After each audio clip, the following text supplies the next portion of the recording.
They didn't come in with cameras or designer luggage, just two well-dressed professionals walking hand in hand, entering the Sycamore Grand Resort for what should have been a quiet celebration. Elise Monroe Bennett and her husband Jordan weren't just guests. They were there to mark 10 years of marriage, 10 years of building an empire. But to the staff behind the check-in desk, they were just a black couple who eyes looked out of place. From the moment Elise handed over her ID and reservation code, the energy changed. The clerk barely glanced at it. "Sorry, nothing's coming up under that name," she said flatly. Jordan leaned in, still polite. "We booked a premier suite last week. Here's the confirmation." The woman didn't even check the system. Instead, she looked over to security with a silent signal. Elise noticed. So did Jordan.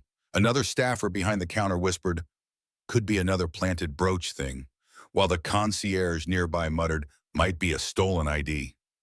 The shift was subtle but heavy, the kind of tension black professionals know too well, when presence alone becomes suspicious, when success triggers alarms. Without a single follow-up question, the clerk picked up the landline and called local police. "Yes, we've got a couple trying to check in with suspicious documents. Can we get an officer on site?" Elise stood still, her posture composed. No yelling, no panic, just quiet disappointment. She turned to Jordan, her voice low. "Give me 5 minutes." What none of the staff realized, what they didn't bother to ask, was that Elise Monroe Bennett was the legal co-owner of the Sycamore Grand, purchased through a multi-property acquisition deal only 6 months earlier. This wasn't just any hotel, it was her hotel. The security cameras captured it all. The careless assumptions, the coded language, the lack of professionalism, but most of all, the calm resolve of a black woman watching strangers try to evict her from her own property. In the age of social media accountability, those few minutes would become more than a mistake. They would become a moment of reckoning. And while the world would later see the viral headline, "They called the cops on the owner," what happened in that lobby was more than a misunderstanding. It was a system revealing itself in real time. Elise didn't raise her voice. She didn't flash a badge. She didn't need to. Because when you own the building, the silence speaks louder than outrage. And in that silence, she was already 5 steps ahead. From the moment Elise Monroe Bennett stepped back from the counter, something shifted. Not just in the lobby's quiet tension, but in her own body. This wasn't anger. It wasn't shocking. It was a calculation. She had seen this playbook before. The forced smile, the vague excuses, the slow drift towards security just in case. She wasn't about to dance to it. She had built hotels from blueprints. She'd negotiated against Wall Street attorneys twice her age. She didn't need to raise her voice to be heard. Jordan stayed at her side, radiating the kind of calm that unnerves people who expect compliance. He wasn't unfamiliar with this either, being mistaken for staff, for security, for anything but what he was. Co-founder, operations head, and legal partner in a multi-million-dollar hospitality firm. He had seen friends questioned at their own board meetings. He'd watched security follow black guests through luxury lobbies they helped finance. But even still, there was something almost surreal about watching it happen here, inside a property they quietly owned. The Sycamore Grand wasn't flashy. It didn't scream luxury. It whispered it. Stone-lined walkways, eucalyptus towels, original art on every floor. Elise and Jordan had specifically invested in properties that were welcoming without being elitist. They had trained their staff during acquisition to treat every guest with dignity, to never assume, to never stereotype. Apparently, some of that staff had been replaced by newer hires who missed the memo, or choose to ignore it. Elise didn't speak as the front desk manager returned with a backup, a slightly older woman with sharp eyes and clipped words. "I'm sorry, but we'll need to ask you to step aside so we can assist other guests," she said with professional coldness. Elise raised one eyebrow. "Other guests? We're the only people here." The woman smiled thinly. "I understand, but unless you can provide a valid ID that matches our records," Jordan interjected quietly, "you haven't even checked the records." The woman ignored him. "Sir, if this continues, we'll have to involve the authorities." Funny how quickly policy became punishment. Across the lobby, a few guests began to glance over. One woman adjusted her sunglasses to watch. A man in golf attire leaned slightly, curious but not interfering. The security guard stationed near the concierge desk stepped forward, slowly, deliberately, like he'd done this before. Elise's hands remained at her sides. Her purse stayed zipped. Her expression? Immaculate stillness. The receptionist, still rattled, tried again. If you're not guests here, we have the right to ask you to leave the premises. This is private property.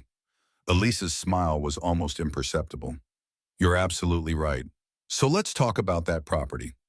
She turned her body slightly, resting her elbow on the edge of the desk. How long have you worked here? The question wasn't threatening. It was soft, but the effect was immediate. The clerk blinked, unsure. 2 months? And the manager? Elise asked, not looking away. The woman stiffened. A year. Why does that matter? Jordan finally spoke. Because you're looking at people who've been invested in this place for 10 times as long. People who signed the funding agreements. Who sits on the ownership board? His voice was still measured, his tone smooth, but something behind his eyes had turned. You've accused the wrong people. Again. But of course, they didn't believe him. Not yet. The phone call to the police had already gone through, and now the manager made a show of tapping on the desk phone again, likely to emphasize how serious the situation had become. Elise let her finish dialing. Let the little red light blink. Let the lobby's illusion of control sit for one last breath. And then she opened her purse, not quickly, not with alarm, and took out one thing. A slim, matte black ID badge with white embossed lettering and a chrome-edged security chip. No photos, just 3 lines. Elise Monroe Bennett, partner, Monroe Hospitality Group, executive authorization, level 1 access. She set it down gently on the marble counter. The weight of it wasn't in the plastic. It was in what it represented. Ownership, legitimacy, legal authority to override the very policy they had just tried to weaponize against her. I believe that's the access you were looking for, she said. The clerk didn't speak. The manager's mouth twitched, unsure whether to feign confusion or pivot. Behind them, the security guard's eyes darted to the badge and then to Jordan. Slowly, he took a step back. A full 10 seconds passed before anyone said anything. The silence was so thick, it buzzed. And then, as if it would undo the last 5 minutes, the manager tried to recover. Well, of course, we didn't know who you were. You didn't introduce yourselves as executives. Elise didn't blink him. I didn't think I needed to. Jordan crossed his arms. So your protocol only applies to black guests or just ones you don't recognize? The woman swallowed. We follow standard procedures when something looks unusual. There's nothing unusual, Elise said evenly, about a black couple checking into a suite they paid for. The only unusual thing is how fast you jump to suspicion. Just then, the automatic door slid open. 2 uniformed officers entered, one with his hand still near his holster. The front desk staff visibly perked up. Relief flickered across their faces, until one officer looked at Elise, then down at the badge on the counter, and paused. You're the reporting party? He asked the manager. She nodded. Yes, they're refusing to leave the premises. The officer raised an eyebrow. And this woman is the one you're accusing? They gave us suspicious documents, the manager insisted, and claimed ownership of the hotel. Elise stepped forward, calm as ever. I didn't claim anything. I confirmed it. The officer turned to his partner. We're going to need to verify with regional operations. He reached for his radio.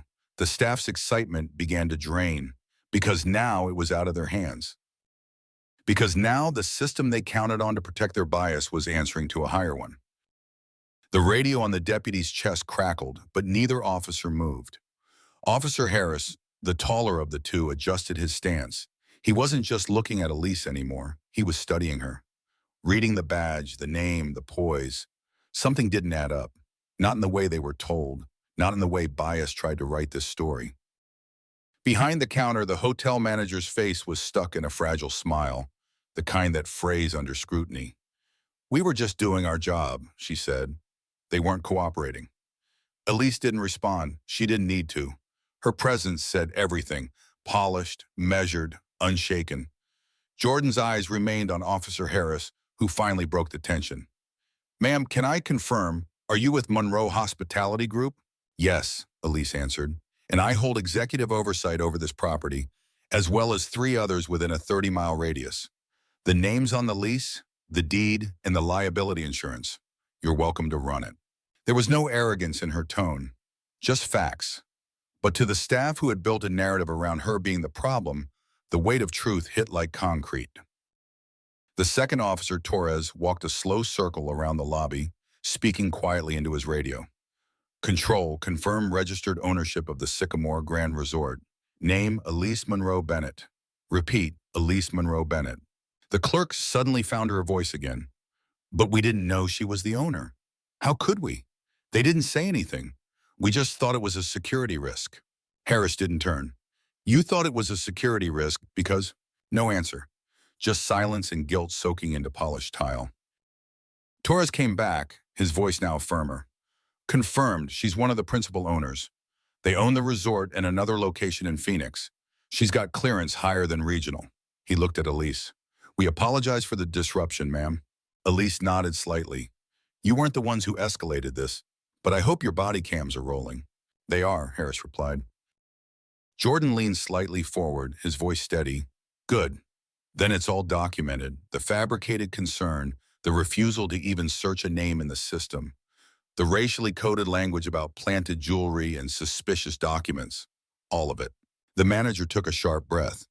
That was just a misunderstanding. We follow security procedures.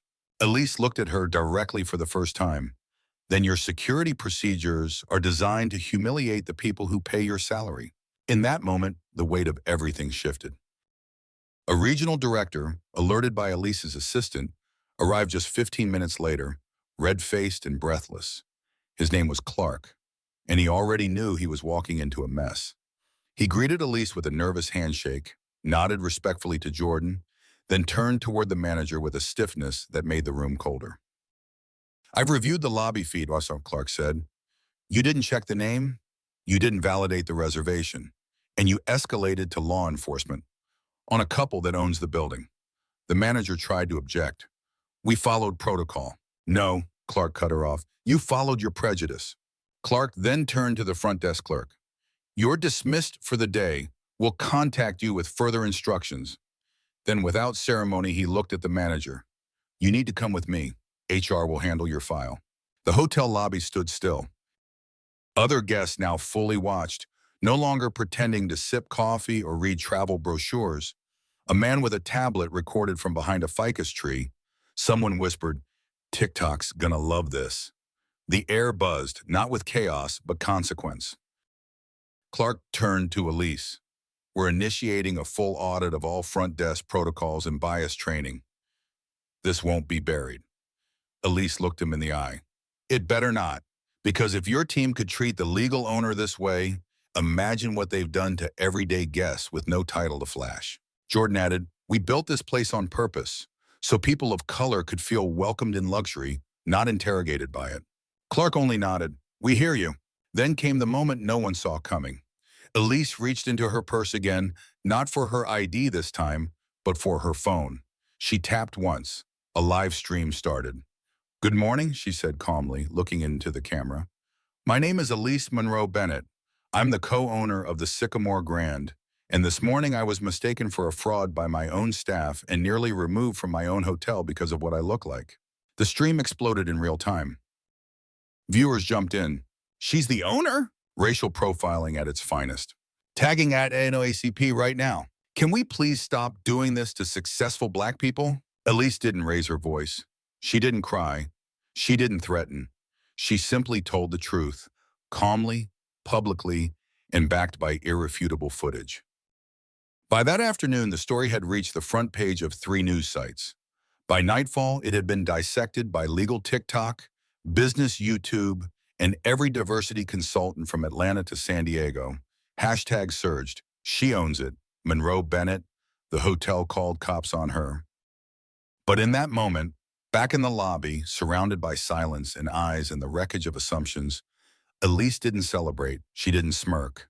She simply looked down at her daughter's photo tucked in her wallet and whispered under her breath, you will never go through this. Because while the world might forget your name, it never forgets how you made them feel. And Elise? Elise made the system feel powerless for once. 2 days later, Elise walked into her private conference room at the corporate headquarters of Monroe Hospitality Group. She didn't just co-own the Sycamore Grand, she was on the board of directors. Her assistant, a sharp-eyed legal analyst named Camilla, had compiled a full breakdown of guest complaints, incident reports, and staff turnover trends for that property over the past year. Elise didn't blink as she scrolled through pages of internal emails flagged with words like risk, non-compliance, and aggressive guests, terms disproportionately attached to Black and Latino customers. It wasn't a one-time incident, it was a pattern, a culture, and Elise was done being patient. That afternoon, a formal termination notice went out to the hotel's general manager, 3 front desk employees, and 1 security guard. But Elise didn't stop there. She activated a rarely used clause buried in their employment contracts, the ethical conduct breach override, which allowed immediate severance without payout if racial profiling could be reasonably proven. Her legal counsel, supported by both internal surveillance and public body cam footage, deemed the clause satisfied. Within 48 hours, Elise sent a directive to every Monroe-owned property nationwide, mandatory third-party-led civil rights training, a permanent hiring review board made up of diverse community leaders, and the rollout of a zero-tolerance policy for racial bias in guest service. Every employee had to complete the new training, no exceptions. Elise added her signature personally to the policy's header. Bias is not a customer service strategy. Meanwhile, the incident's viral attention triggered a media response strategy. Elise agreed to a sit-down interview on a major network, not as a victim, but as a changemaker. When the anchor asked why she hadn't filed a public lawsuit, Elise answered plainly, "Because what I want isn't money, it's a reckoning." That night, as her segment aired on primetime, Elise took a call from a civil rights coalition in Atlanta. They had watched the live stream. They wanted to launch a hospitality reform initiative with her. Elise agreed on one condition: she would lead it, not to be the face, be the architect. The twist that caught the public most off guard wasn't that she owned the hotel. It was that she used her power without vengeance, but with structure. While the public thirsted for a viral meltdown, Elise gave them a playbook for reform, an operating system rewrite from the top down. At the Sycamore Grand, a bronze plaque was installed near the entrance a month later. It read, "This resort is committed to dignity without exception, initiated in honor of a moment that tried to silence power and failed." Some guests took photos with it, others simply walked by, unaware of the story behind the medal. But Elise knew, Jordan knew, and every person who had ever been profiled in a lobby, dismissed at a desk, or humiliated for simply showing up, they knew too. And as for the front desk clerk who said, "Her ID looks fake," she found out the hard way that judging someone by their skin might cost you a paycheck, a career, and a reputation that follows you longer than any resume ever will. Because Elise didn't just check in. She checked the system, and then she checked it out.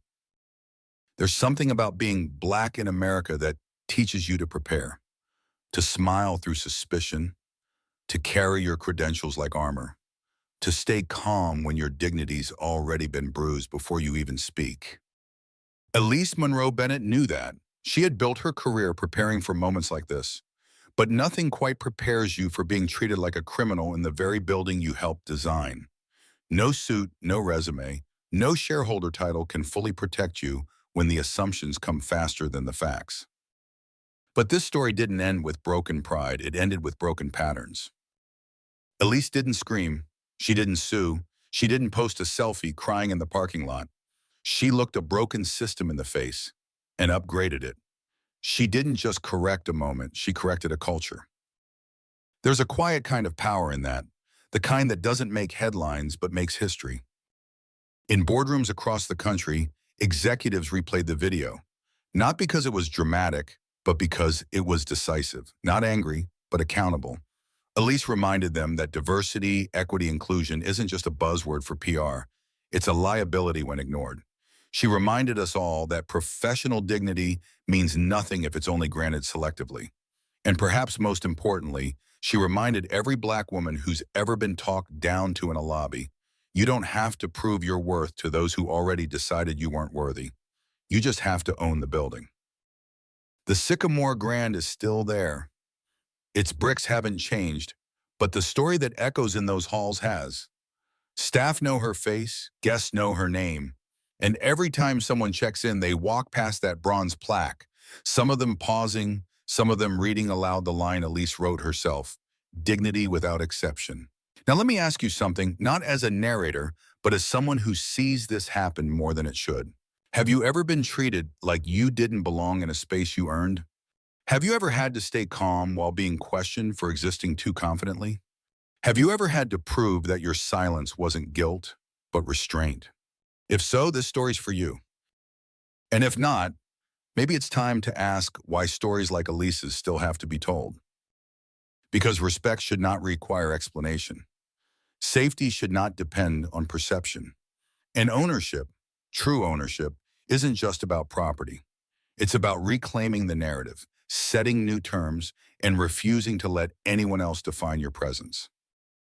Elise did that with grace, with strategy, and with a quiet fire that changed more than just one hotel. She changed the conversation. And maybe, just maybe, the next time someone in a uniform stares too long, or someone behind a desk calls security before saying hello, they'll pause.